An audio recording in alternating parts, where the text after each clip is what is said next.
সানির বাবার সেই বাড়িতে যাবার পর থেকেই সানির মধ্যে যে পরিবর্তনগুলো দেখা যায় সেগুলো আমাকে বেশ ভাবিয়ে দিচ্ছিল। তাছাড়া সানির বাবার এই বাড়ির ব্যাপারে আমরা যে তথ্য সংগ্রহ করেছি সেটাও বেশ খারাপ কিছুর দিকেই ইঙ্গিত করছে। অচেতন অবস্থাতেই মনে প্রশ্ন জাগে, তাহলে কি বাড়ির সেই বন্ধ রুম কোনোভাবে সানি বা আব্রাম কেউ খুলেছিল? রুম খুলে দেওয়ার জন্যই এমন কিছু ঘটেছে কিনা সেটা তারা বুঝতে পারছিল না, হিসাব মেলাতে পারছিল না কিছুতেই। রমেশ মিয়ার কথায় ওই রুম খোলারও কোনো আভাস পায়নি। সানির খালাতো ভাই এমন ব্যাপারে তেমন কিছুই জানতো না। তার সাথে গিয়েই আমি এই কিছুক্ষণ আগেই যা জানার জেনেছি।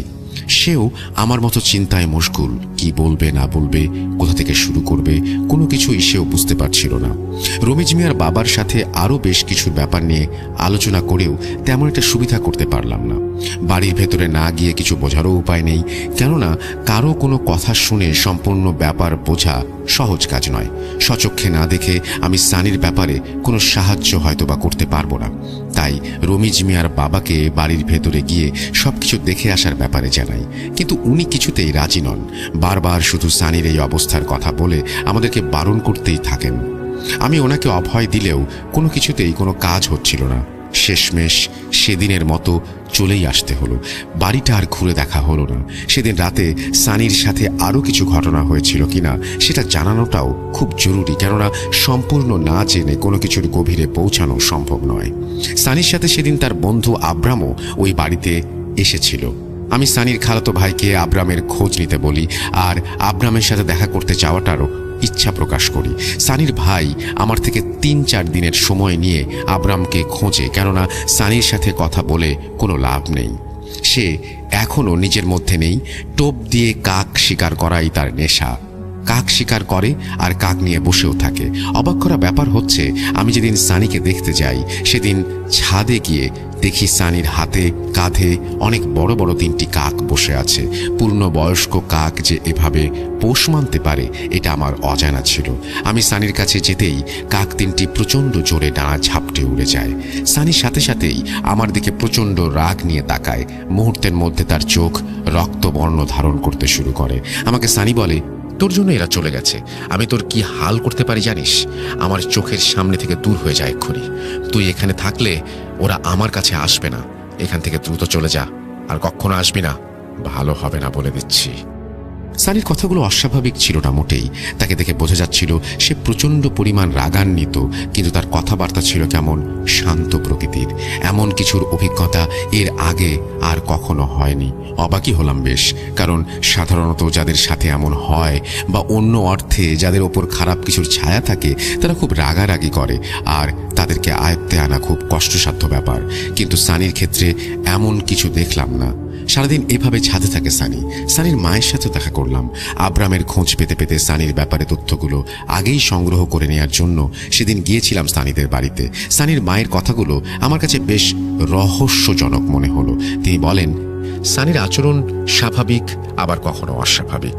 আগের তুলনায় কথাও কম বলে, আর আমার চিকিৎসার ব্যাপারেও এদিক সেদিক যাচ্ছে। তবুও কেমন যেন আমার কাছে অচেনা লাগে। কখনো মনে হচ্ছে এ আমার ছেলে নয়, কারণ আমার সাথে সে মাঝে মাঝে রোবটের মতো আচরণ করছে। হুঁ হাঁ কথা বলা ছাড়া আর তেমন কোনো উত্তর দেয় না। মাঝে মাঝে আমার জন্য নিজেই রান্না করে। ভার্সিটির ছুটিতে ঢাকা থেকে বাড়িতে এলে সে আগে এটা করত। এতে অবাক হওয়ার কিছু নেই। অবাক করা ব্যাপার অন্যটা। আমরা খেতে বসলে আমি ওকে খাইয়ে পরে নিজে খাই। মাঝে মাঝে সে সম্পূর্ণ খাবার একাই খেয়ে ফেলে। আমাকে বলে আমার জন্য রান্না করেছে, কিন্তু আমাকে না দিয়েই খেয়ে ফেলে। এই জন্যই মাঝে মাঝে মনে হয় ও আমার ছেলে সানি নয়। কিন্তু যখনই এমন মনে হয় তখনই আবার এমন কিছু করে যার জন্য আমার আবার মনে হয় এটাই আমার ছেলে সানি। আমার খুব খেয়াল রাখে। রাতে নিজের রুমে পর্যন্ত ঘুমায় না। আমার বিছানার পাশে একটা চেয়ারে বসে থাকে। আমার যা যা প্রয়োজন এনে দেয়। আমার এই অবস্থা দেখে মাঝে মাঝে চোখের পানি ফেলে।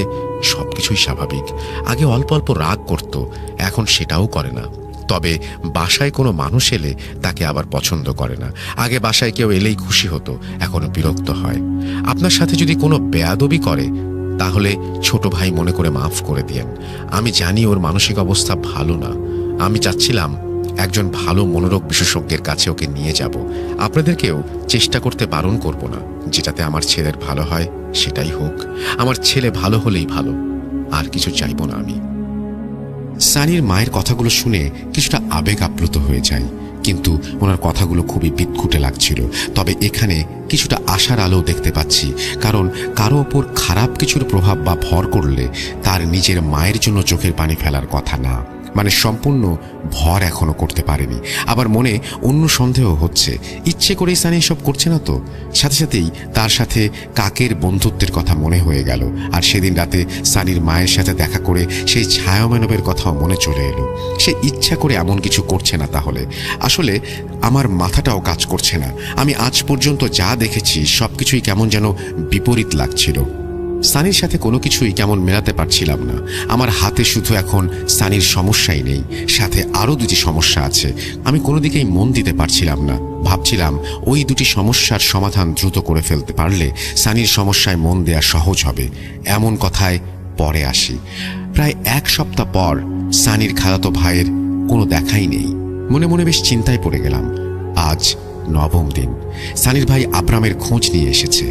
বাইরে একটি স্থানে আব্রামের আমাদের সাথে দেখা করতে আসার কথা।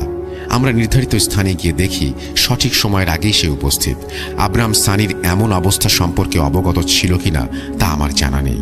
তার সাথে কথা বললেই বুঝতে পারবো যে সে কিছু জানে কিনা। তার বাসায় গিয়ে আমি তাকে জিজ্ঞাসা করি সে সানির বর্তমান অবস্থার ব্যাপারে কিছু জানে কিনা। সে কোনো উত্তর না দেয়ায় আমি তাকে সব জানাই।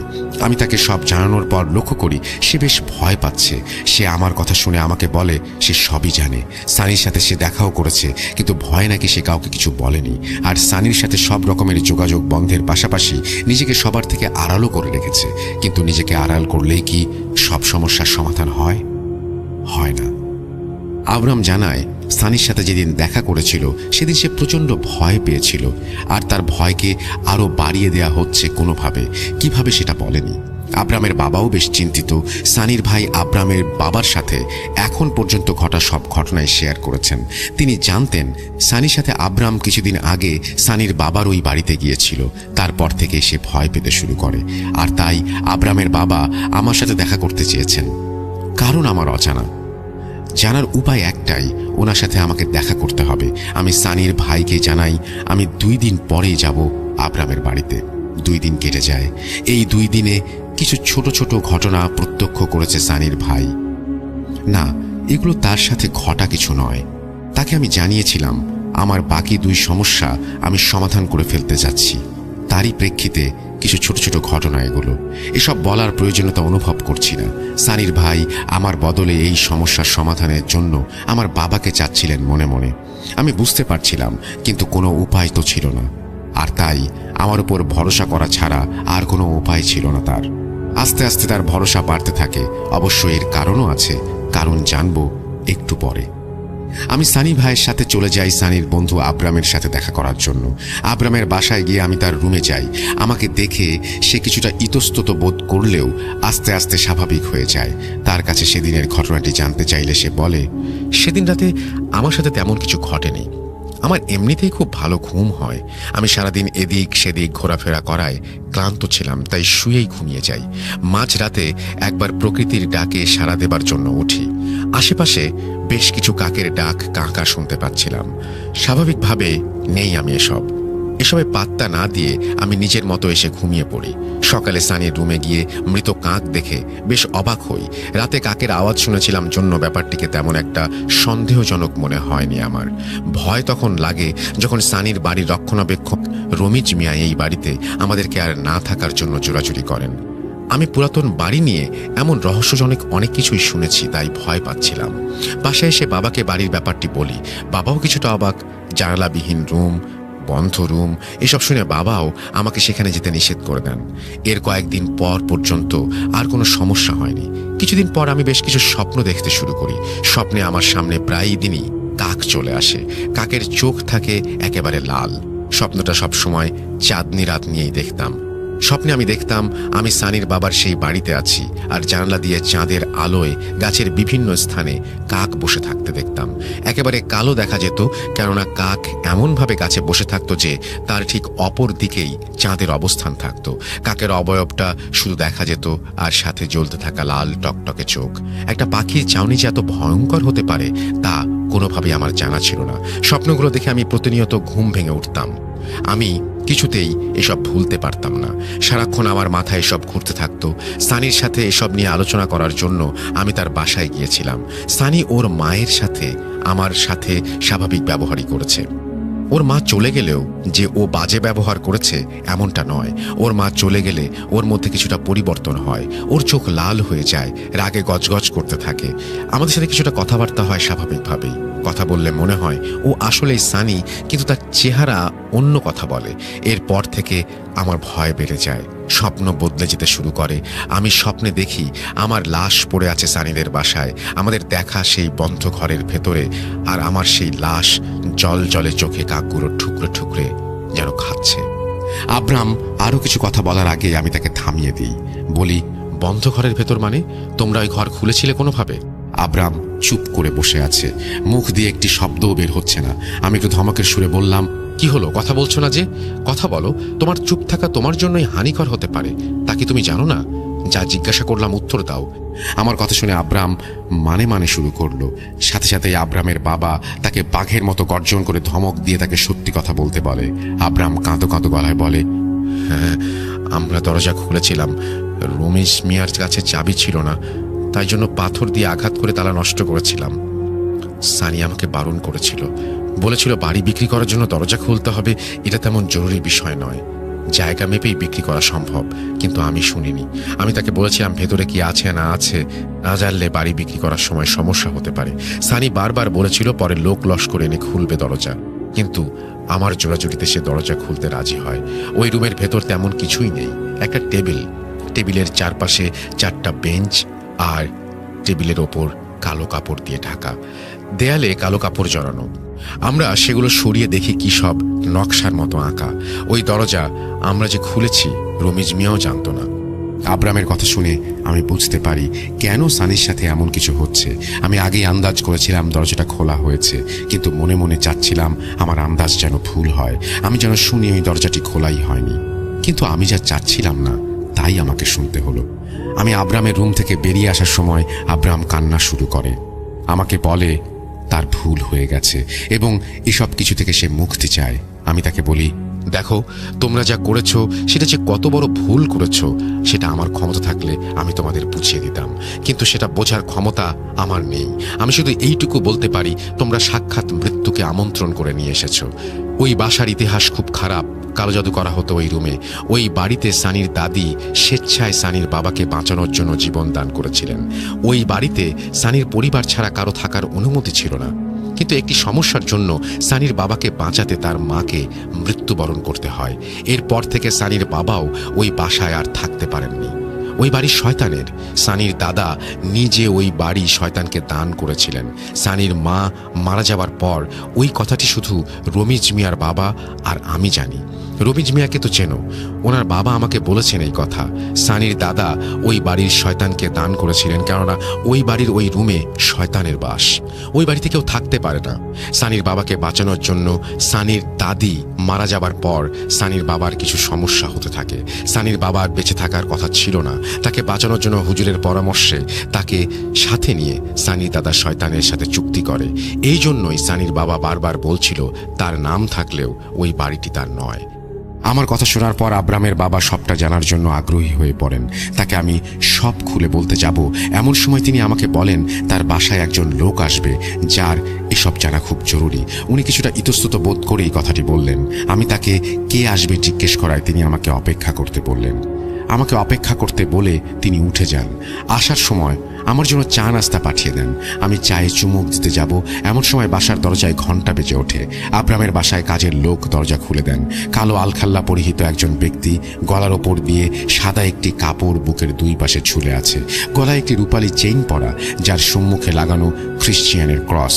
হাতে ক্রস নিয়ে আমার দিকে এগিয়ে এসে আমাকে বললেন, আসসালামু আলাইকুম। আমি বেশ খুশি হলাম অন্য ধর্মের একজনের কাছ থেকে সালাম পেয়ে। আমিও খুশি হয়ে ওনাকে বললাম, ওয়ালাইকুম আসসালাম। আব্রামের বাসার কাজের লোক ওনাকে বসতে বলে আব্রামের বাবাকে ডাকতে যান। আমি সেই খ্রিশ্চিয়ান ব্যক্তি বেশ কিছুটা সময় নিজেদের মধ্যে কথা বললাম, পরিচয় দেয়া নেয়া করলাম। আব্রামের বাবা ততক্ষণে চলে এলেন। খ্রিশ্চিয়ান ব্যক্তির কাছে ইশারা করে বললেন, আপনার সামনে বসা ব্যক্তিটি একজন প্রেস্ট। তিনি আমাদের জীবন বাঁচানোর জন্য অনেক বড় অবদান রেখেছেন। খুব ভালো একজন মানুষ। ওনার কর্মদক্ষতা নিয়ে আমার কোনো সন্দেহ নেই, থাকবেই বা কেন। আজ এই সুস্থ স্বাভাবিক জীবনের পেছনে ওনার অনেক অবদান। বলতে পারেন আমাদের পরিবারেরই একজন উনি। ফাদার বা প্রিস্টের কর্মদক্ষতা নিয়ে কেন আব্রামের বাবার সন্দেহ নেই সেই বিষয়ে তিনি আমাকে তার অতীতের একটি ঘটনা বলেন। এসব কথা এই ঘটনার সাথে কোনো সম্পর্ক রাখে না বিধায় আমি এসব নিয়ে বাড়তি কিছু বলছি না। প্রতিটি মানুষেরই অধিকার তার নিজ ধর্ম পালন করার, আর সেই খ্রিশ্চান ব্যক্তিটিকেও মোটেও অবিশ্বাস হয়নি আমার। অবশ্য এর কোনো কারণও নেই। যদিও আমরা ভিন্ন ধর্মের, তবুও পরস্পরের প্রতি থাকা সম্মান থেকেই এই কথাটি বলছি। সব শেষ কথা হলো, আমি সম্পূর্ণ ঘটনাটি দুজনকেই খুলে বলি। আমার কথা শুনে আব্রামের বাবার মুখ ভয়ে শুকিয়ে যায়। আব্রামের কি হয়েছে তা বোঝার জন্য আসা প্রিস্ট আব্রামের বাবাকে বলেন, আমার মন বলছে এটা অনেক বড় সমস্যা। আমি হুজুর ভাইয়ের কাছে অনুমতি না নিয়েই বলছি। সময় খুব কম, কারণ আমার বিশ্বাস উনি এ ব্যাপারে অবশ্যই অবগত আছেন। আমি চাই সানির সাথে দেখা করতে, কেননা আব্রামের এই অবস্থার পেছনে সানির বাড়ির এবং তার পরিবারের ইতিহাস একেবারে প্রত্যক্ষভাবে জড়িত। সানিকে সারিয়ে তুলতে পারলে আব্রাম সেরে যাবে। আব্রামের জন্য হলেও সানিকে আগে সারাতে হবে। তাই আমি হুজুর ভাইয়ের কাছে অনুরোধ করছি আমাকে সানির সাথে দেখা করতে নিয়ে যাবার জন্য। আমরা প্রত্যেকেই নিজেদের মতো চেষ্টা করলে কোনো ক্ষতি তো নেই। এতে করে কারো যদি উপকার হয় তাতেই আমাদের সকলের সফলতা। আমি কি কিছু ভুল বললাম ভাই? আমি ফাদারের কথার সাথে একমত প্রকাশ করি, কেননা আমি তো আমার চেষ্টা চালিয়ে যাবই, সাথে ফাদারও যদি চেষ্টা করেন আর তাতে যদি সানির উপকার হয় তাহলে তো এটা অবশ্যই ভালো ব্যাপার। সব দিক বিবেচনা করেই আমি ফাদারকে নিয়েই সানির বাড়ির উদ্দেশ্যে রওনা হই। আব্রামের বাবা যাই হয়ে যাক না কেন ওনাকে সব জানাতে অনুরোধ করেন। আমি ওনাকে কথা দিয়ে ফাদারকে নিয়ে বের হয়ে আসি। সানির বাড়িতে যাবার সময় সানির মা সানির রুমে যা যা দেখেছেন আর সানির সাথে যা যা ঘটেছে এবং ঘটছে সব ওনাকে খুলে বলি। বাড়িতে এসে ফাদার সানির মায়ের কাছ থেকে অনুমতি নিয়েই একা সানির রুমে গিয়ে তার সাথে দেখা করেন। সানির সাথে দেখা করে এসে তিনি আমার আর সানির মাকে বলেন, আমার মনে হচ্ছে ইতোমধ্যেই বেশ দেরি হয়ে গেছে।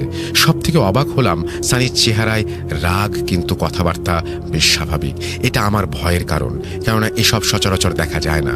আর এই দুটির অর্থ হতে পারে হয়তো সানির সাথে থাকা অপবিত্র শয়তান বড় কিছু করার প্রস্তুতি নিচ্ছে, নয়তো সে সানিকে এখনো পর্যন্ত সম্পূর্ণ কাবু করতে পারেনি। কিন্তু কোনটা সঠিক তা আমি এখনই নিশ্চিত হয়ে বলতে পারছি না। আপনাদের যদি আপত্তি না থাকে তাহলে আমি কিছুদিনের মধ্যেই যত দ্রুত সম্ভব সানির ওপর একটা প্রাথমিক এক্সারসিজম করতে চাচ্ছি, আর আমি এই জন্য আপনাদের অনুমতি চাচ্ছি। ওনার কথা শুনে সানির মা বলেন তার ছেলের জীবন তার কাছে সবচেয়ে বেশি মূল্যবান, তার জন্য তিনি সবকিছু করতে রাজি। আমিও কিছুটা স্বস্তি পেলাম এই ভেবেছে আমি কিছুটা সময় পাবো এখন আমার বাকি 2 কেস সমাধান করার, আর রমিজ মিয়ার বাবার সাথে আরও একবার দেখা করা দরকার সবকিছু ঠান্ডা মাথায় শুনে তা বোঝার জন্য। তাই আমি ফাদারকে বলি, আপনি 1 সপ্তাহ দয়া করে সানিকে দেখুন। আমার আরও কিছু ব্যাপারে পরিষ্কার ধারণার প্রয়োজন, আর আমার ওপর আরও 2টি পরিবার ভরসা করে আছে। তাদের সমস্যা খুব বেশি জটিল নয়। আমি সেগুলো যত দ্রুত সম্ভব শেষ করে সানির ব্যাপারে সম্পূর্ণ মনোযোগ প্রদান করব। সেই অনুযায়ী আমি কাজ শুরু করার আগে আমার এই ঘটনার আরও গভীরে যাওয়া দরকার। সেই কারণেই আমি আমার রাস্তায় সেসব জানার চেষ্টা করব বলে সানির মা ও ফাদারকে সবকিছু জানিয়ে বিদায় নিয়ে আসলাম। কিন্তু সানির সমস্যা সমাধানের আগে আমার হাতে আরও 2টি জিন ঘটিত সমস্যার কাজ রয়েছিল, যেগুলো আগে করা আমার জন্য বেশ জরুরি ছিল। প্রথম কাজটা করতে আমার প্রায় অর্ধেক দিন সময় লেগেছিল। এর পরের কাজটা ছিল 5 দিন পর, আর এর মাঝে আমি সেই কাজের প্রস্তুতি নিয়ে সানির বিষয়ে জানার চেষ্টা করি আল্লাহর গায়েবী মাধ্যমের দ্বারা। কিছু জিনিস জানতে পারি আমি। 4 দিন পার হয়ে যায়। 5 নম্বর দিন সকালে আমি আমার সকল জিনিসপত্র নিয়ে পরের কাজের জন্য বের হব, এমন সময়ে সানির খালাতো ভাইয়ের চিৎকার শুনতে পাই আমি আমার বাসার সামনে। আমি দরজা খুলে দেখি সানির ভাই হাঁপাচ্ছেন আর বলছেন, হুজুর, সানির অবস্থা খুব খারাপ। হিন্দি আর সংস্কৃতিতে কথা বলেও, একদম মরার মতো ঘুমাচ্ছে, বাঁচানোকে। আমি ওনাকে শান্ত করে বলি, ভাইজান, আমার একটা কাজ আছে, আমি সেটা থেকে আমার মনোযোগ সরাতে চাই না। আপনি চাইলে আমার সাথে আসুন। আমার কাজ শেষ হবার পরে আমি আপনার কথা শুনবো। সানির ভাই আমার সাথে চলে এলেন। 2 দিন ব্যাপী আমি কাজ করলাম, আল্লাহর রহমতে সফল হয়ে গেলাম। এরপর আমি সেখান থেকে সানিদের বাসার উদ্দেশ্যে রওনা দেই। এদিকে আমার কাজ দেখে সানির ভাইয়ের আস্থা যেন আমার উপর আরও বেড়ে গিয়েছিল, যা আমি পরে আপনাকে জানাবো বলেছিলাম। উনি আমাকে গত 7 দিনে কি হয়েছিল জানাতে চাইলে আমি ওনাকে বলি সানিদের বাসায় গিয়ে সব শুনবো। সানির খালাতো ভাইয়ের সাথে আমি সানিদের বাসায় যাই সানি ও সানির আম্মির সাথে দেখা করার জন্য। কিন্তু এবার ওদের বাসায় গিয়ে আমি যা দেখলাম সেই দৃশ্যগুলো কোনোভাবেই স্বাভাবিক মনে হচ্ছিল না। মনে হচ্ছিল রোদ উঠলেও রোদ এই বাড়িতে আসে না। ঠান্ডা আর নিস্তব্ধ বাসা। সানির মা ভয়ে রুমের এক কোনায় বসে জিকির করছিলেন। সানির রুম বন্ধ। সানিদের বাসার ড্রয়িং রুমে একজন হিন্দু তান্ত্রিক বসে আছেন যাকে আমি আগে কখনো দেখিনি। আমি সানির খালাতো ভাইকে জিজ্ঞেস করলাম, এমন কি হয়ে গেছে এই কয়দিনের মাঝখানে? সানির খালাতো ভাই বললেন, হুজুর, এই 7 দিনে অনেক কিছু করেছে। সানিকে আসলে কোন শয়তান আর কোন ধর্মের শয়তানে ধরেছে কিছুতেই বুঝতে পারছি না। দয়া করে সাহায্য করেন। আমি ওনার কাঁধে হাত দিয়ে ওনাকে সান্ত্বনা দিয়ে সম্পূর্ণ ঘটনা বলতে বলি। উনি আমাকে 7 দিনের ঘটনা বর্ণনা করলেন। 7 দিন আগে আপনি আপনার কাজ করে যাওয়ার পর ফাদার তার কাজ করতে ব্যর্থ হন। এর পরদিন রাতের ঘটনা।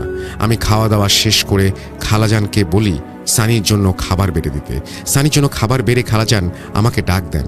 আমি খাবার নিয়ে সানির ঘরে প্রবেশ করতেই কিছু শব্দ শুনতে পাই, যেমনটা যে কোনো হিন্দি হরর ফিল্মে হয়ে থাকে, মানে সংস্কৃত ভাষা বা উচ্চারণ আমি কোনো কিছুই বুঝতে পারছি না। হঠাৎ সানি তার রুমে থাকা খাতা আর কলম নিয়ে খাতায় কিছু একটা লিখলো আর আমাকে হাতের ইশারায় ডেকে সেই খাতাটা দেখালো। সংস্কৃত ভাষায় কিছু লেখা। আমি একজন মুসলিম, সংস্কৃত আমি পড়তে জানি না।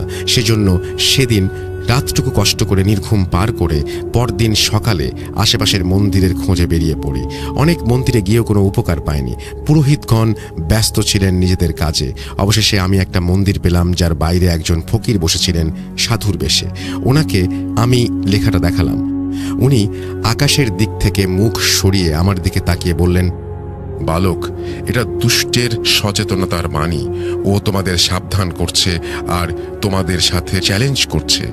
এই লেখা কে লিখেছে, কার উপর সেই দুষ্টু আসর করেছে, প্রাণ সংকট তার। আমি তান্ত্রিককে সবকিছু খুলে বললাম। তান্ত্রিক সবকিছু শুনে মাথায় হাত দিয়ে বললেন, হে ভগবান, দয়া করো সেই অবুঝ বালকের ওপর। আমি ওনাকে জিজ্ঞেস করলাম, এখন করণীয় কি? উনি বললেন, উনি আমার সাথে যাবেন, কিন্তু কাজ হবার পর তাকে 3টা গোটা পাঠা আর 7টা কালো মোরগ দক্ষিণা দিতে হবে। যেহেতু আমি ওনাকে চিনি না, সেহেতু আমি ওনাকে বিলিভ করতে পারলাম না। আমি ওনাকে বললাম, সাধু বাবা, আমি আপনাকে নিয়ে যাব, কিন্তু আগে আপনার কাজ করার প্রক্রিয়া আমি দেখব। উনি হাসলেন আর বললেন, বালক, আমার উপর ভরসা রাখতে পারছিস না? তরিকা দেখবি আমার কাছে? তবে চল ভেতরে। রোজ এই মন্দিরে অনেক মানুষ আসে যাদের তোর ভাইয়ের মতো সমস্যা আছে। তুই বলবি কাকে সুস্থ করতে হবে, আমি তাকেই সুস্থ করব, চল। এই কথা শুনে আমি সাধু বাবার সাথে ভেতরে চলে গেলাম। 4-5 জন রোগী সেখানে ছিল। আমি একটা 6 বছরের বাচ্চাকে সিলেক্ট করলাম। সাধু বাবা তাকে এনে একটা গোল চক্রের মাঝখানে বসালেন। হিন্দিতে প্রশ্ন করলেন যে তার নাম কি। ছেলেটা অন্যরকম স্বরে বলল সে বলবে না। সাধু বাবা তার কপালে তিলক এঁকে কিছুটা মন্ত্র পড়ে ছেলেটার দিকে ছুঁড়ে মারলেন। ছেলেটার মনে হলো যন্ত্রণায় লাফানো শুরু করলো। এক পর্যায়ে 2 জন এসে ছেলেটাকে ধরে ফেললেন আর সাধু তার কাজ করতে লাগলেন। আগুনের তাপ দেয়া, মারধর, রোদে দাঁড় করিয়ে রাখা, সবকিছু করার পর ছেলেটি সুস্থ হয়ে যায়। এরপর ছেলেটার বাবা দক্ষিণার জিনিস কিনতে চলে যান আর ছেলেটা মন্দিরে ভগবানের মূর্তির সামনে বসে থাকে। এরপর আমি সাধুকে আমাদের বাসায় নিয়ে আসি। বিকেল হয়ে যায় তখন। সন্ধ্যা নামতে সাধু বাবা ধূপ জ্বালিয়ে সারা ঘরে ছড়িয়ে দেন।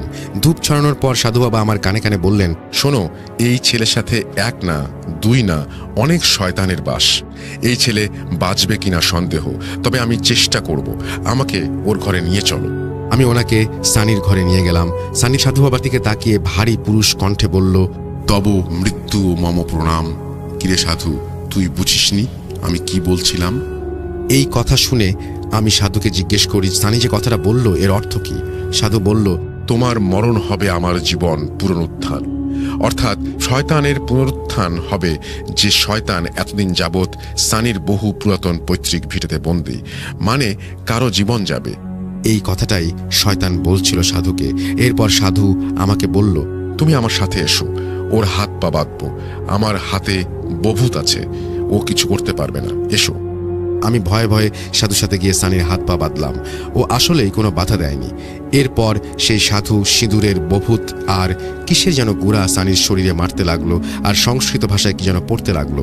অনেকে বলে উনি নাকি হনুমান চল্লিশা পড়েছিলেন আর অনেকে বলেন অন্য কিছু। আমি আসলেই জানি না। ওনার মন্ত্র পড়া শেষ হলে সানি নিজের হাতের বাঁধন খুলে নেয় আর আবারও সেই বিভৎস গলায় বলে, শোন সাধু, তুই কেন, তোর মতো হাজার সাধু আমার কিছু করতে পারবে না। আর মাত্র কয়েকদিন, এরপর আমি এর আত্মা নিয়ে যাব, পুনরুত্থান করব এই দেবতাকে, এই পরিবারের সকলের আত্মা নিয়ে যাব, কথা দিলাম। এই বলে সানি অজ্ঞান হয়ে যায়। সেই যে অজ্ঞান হলো আর চোখ খোলেনি। এর মাঝে আরও 4 দিন কেটে যায়, কিন্তু সানি যেন মৃত মানুষের মতো বিছানায় পড়ে থাকে। শ্বাস নেয় কিন্তু যেন জান নেই। এদিকে সেই সাধু বাবা রোজ সন্ধ্যা এসে সানিকে দেখে যায় আর নানান রকমের মন্ত্র পড়ে সানিকে জাগাবার চেষ্টা করে, কিন্তু লাভ হয় না। সন্ধ্যা হলেই ঘরের চারপাশে কাক এসে জড়ো হয়। বিভিন্ন প্রাণীর আওয়াজ পাওয়া যায় আশেপাশে। মনে হয় যেন কোনো জঙ্গলের মধ্যে আটকে গেছি আমরা, আর জঙ্গলের ভেতরে আমাদের মেরে ফেলার প্রস্তুতি চলছে। এদিকে সানির শরীর সাদা হয়ে যাচ্ছে। আমি আপনার কাছে গিয়েছিলাম 2 দিন আগে, এর আগের 5 দিনে এত কিছু হয়ে গেছে। এর মাঝে ফাদারও তার কাজ করে যাচ্ছেন রেগুলার। ফাদার এলে মাঝে মাঝে সানি ওঠে, আবার মাঝে মাঝে ঘুমায়। আমি সানির ভাইকে ফাদারের কাজের সম্পূর্ণ বর্ণনা বলার জন্য অনুরোধ করলাম। সানির ভাই আমাকে ফাদারের কাজের বর্ণনা দিলেন। আপনি যাবার দিন রাতের বেলা ফাদার প্রাথমিক এক্সোসিজম করেন বলে চার্চ থেকে ওনার প্রয়োজনীয় জিনিসপত্র নিয়ে আসবেন বলে জানান। উনি চলে যাবার পর আমরা আমাদের জীবনের এই করুণ অবস্থা ভেবে আল্লাহর নিকট দোয়া করতে থাকি। প্রায় 30 মিনিট পর ফাদার ফিরে আসেন। উনি এসেই সানির ঘরে চলে যান এবং সানির সামনে বাতাসে ক্রস আঁকলেন আর বাইবেলের ভার্স পড়া শুরু করলেন। In the name of god. উনি বাইবেলের ভার্স পড়া শেষ করে ঈশ্বরের দোহাই দিয়ে বলছি, তোমার নাম বলো এই ছেলেকে যারা পজেস করেছো। সানি কোনো সাড়া না দিলে ফাদার এবার হোলি ওয়াটার বের করে সানির ওপর ছুঁড়ে মারেন আর সানি হুট করে বিছানায় বসে পড়ে আর ফাদারকে বলে, God, who is God? You shouldn't pray for God. Pray for the devil. I am devil. এই কথা শুনে ফাদার বুকে ক্রস আঁকেন আর সানি আবার বলে, কি এক্সারসাইজ করবেন ফাদার? ভালো কথা, করুন না। মানা করছে কি? কত সুন্দর একটা সময়, সন্ধ্যা হচ্ছে, বাতি জ্বলছে, আগরবাতির কি ঘ্রাণ, আহা! করুন করুন, এক্সারসাইজ করুন, আমি প্রস্তুত। কি কি প্রশ্ন করবেন একটু বলবেন? এই সময় এই সব কথা বলে সানি হো হো করে হেসে দিল। ফাদার অবাক হয়ে গেল এসব কথা শুনে। উনি রুম থেকে বাইরে এলেন। ওনাকে কেমন যেন অসুস্থ দেখাচ্ছিল। ওনার সাথে কি হয়েছে জিজ্ঞেস করতে উনি বললেন, আমার জীবনে আমি এমন কোল্ড ব্লাডেড ডেভিল আগে দেখিনি। আমার বাইবেলের ভার্সের কোনো প্রতিক্রিয়া ওর মাঝে নেই। ও এক্সারসাইজটা এনজয় করছে, কিভাবে সম্ভব? আমি ফাদারকে বললাম, ফাদার এমন তো হতে পারে এক্সারসাইজ করলে সে হেরে যাবে, তাই ওর ওপর প্রতিক্রিয়া হচ্ছে না, এমন অভিনয় করছে যেন আমরা এক্সারসাইজ না করাই। ফাদার বললেন, সানির চোখের দিকে দেখেছেন উনি, শয়তানের চোখ, ডিটারমাইন্ড, যা নিতে এসেছে তাই নিয়ে যাবে, এমন একটা অনুভূতি। আমি ফাদারকে কিছু বলতে পারলাম না। কিছুক্ষণ পর ফাদার বললেন, চলেন ভাই ভেতরে যাই, যা করতে এসেছি করে ফেলি। আমি ফাদারের সাথে ভেতরে চলে যাই এক্সারসাইজের জন্য। ফাদার এবার ভেতরে ঢুকতেই সানি বলল, তুই অনাথ, তুই অনাথ না? অনাথ আশ্রমে বড় হয়েছিস না? তোর মা তোকে জন্ম দিয়েই মারা গেছেন। তুই তো অপয়া। তোর বাবা তোকে অপয়া বলে রাস্তায় ফেলে দিয়েছিল না? তুই তো জানিস না। আমি কিন্তু ঠিকই জানি, আসলে তোর বাবা নিজেও একটা শয়তান ছিল, কিন্তু মানুষ রূপে। তোর মা তো মরেছে তোর বাবার অত্যাচারে, তুই তো তারই সন্তান। এখন তোর বাবা যেভাবে তোর মাকে মারতো, তুই আমাকে মারবি? তারই তো রক্ত তুই, তাই তো করবি তুই। এসব কথা শুনে ফাদার হুঁশ হারিয়ে ফেলেন আর দৌড়ে গিয়ে সানির গলা টিপে ধরে ওকে চুপ থাকতে বলেন। আমি ফাদারকে ছাড়িয়ে নিয়ে কাজের মনোনিবেশ করতে বলি। ফাদার নিজেকে সামলে ওনার এক্সোসিজমে মনোযোগ দেন। কিন্তু আশ্চর্যের বিষয় হলো যে সম্পূর্ণ এক্সোসিজমের সময়ে সানি হাসছিল আর গান গাইছিল। আসলেই এক্সোসিজমের কোনো প্রভাব তার উপরে পড়ছিল না। ফাদার হার মেনে রুম থেকে বেরিয়ে আসেন, অসুস্থ অবস্থায় চার্চে ফিরে যান। উনি ঘর থেকে বের হতেই সানির রুমে অট্টহাসি ভেসে আসে। গডের সার্ভেন্ট হেরে গেছে, পালাচ্ছে গডের সার্ভেন্ট। এর পরদিন থেকে প্রতিদিন সকালে ফাদার এসে সানির মাথায় হলি ওয়াটার লাগিয়ে দিয়ে যান, সানির রুমে ক্রস এঁকে দিয়ে যান। ওনার ভাষ্যমতে শয়তানকে উনি কিছু সময়ের জন্য বেঁধে রেখেছেন এসব করার মাধ্যমে। উনি আপনার আশার অপেক্ষায় আছেন হুজুর। এদিকে তান্ত্রিক বাবা প্রতিদিন সকাল সন্ধ্যায় নিজের কাজ করেন। ফাদার এলে মাঝে মাঝে সানি জেগে ওঠে, 2-1 মিনিট ফ্যাল করে তাকিয়ে দেখে রুমে কি হচ্ছে, তারপর আবার ঘুমিয়ে যায়। হুজুর কি করব আমরা, আপনিই বলুন। হুজুরের সাথে কথা বলতে বলতে ঘরের দরজায় কড়া নাড়ার আওয়াজ পেলাম আমরা। দরজা খুলে দেখি ফাদার এসেছে। ফাদার হুজুর একে অপরকে সালাম দিয়ে একত্রে ড্রয়িং রুমে বসলেন। ফাদারকে দেখে মনে হচ্ছিল হুজুরকে দেখে উনি কিছুটা স্বস্তি বোধ করছিলেন। এদিকে তান্ত্রিক ওনাদের সাথে পরিচিত হলেন। এরপর ফাদার হুজুরকে ওনার কাজের কথা আর উনি কি বুঝলেন সেগুলো বললেন। তান্ত্রিক নিজের কাজের কথা বললেন। এরপর হুজুর বললেন, ভাইজানেরা কি মনে হয় আপনাদের? ও একবার সংস্কৃততে বলে, একবার খ্রিস্টিয়ান গডকে কটাক্ষ করে, আরেকবার মুসলমান হয়েও আল্লাহ বিরোধী। এমন কেস তো আগে দেখিনি। কি করা উচিত আপনাদের মতে? তান্ত্রিক বললেন, এ শয়তান সকল ধর্ম জানে, শ্লোক জানে, ভার্স জানে, আয়াত জানে। ঘুম থেকে না জাগালে হয়তো ভালো কিছু করা সম্ভব না। ফাদার বললেন, এই শয়তান গডকে ভয় করে না, গডকে চ্যালেঞ্জ করে। গড ভয় না করলে এক্সোসিজম বৃথা। আসলে মূল সমস্যা স্থানীয় নাস্তিক। ও কোনো গড মানে না, মুসলিম হয়ে আল্লাহকে মানে না। এইসব কাজে গডের ওপর আস্থা না রাখলে কোনো লাভ হয় না। গড যতক্ষণ আপনি নিজে থেকে না চাইবেন ততক্ষণ কেনই বা সাহায্য করবেন? যেহেতু সানি আল্লাহকে মানে না, তাই সাহায্যও পাচ্ছে না। হুজুর বললেন, তবুও আমাদের চেষ্টা করা উচিত। একটা মানব জীবন শয়তানের হাতে এভাবে ঝরে যেতে পারে না।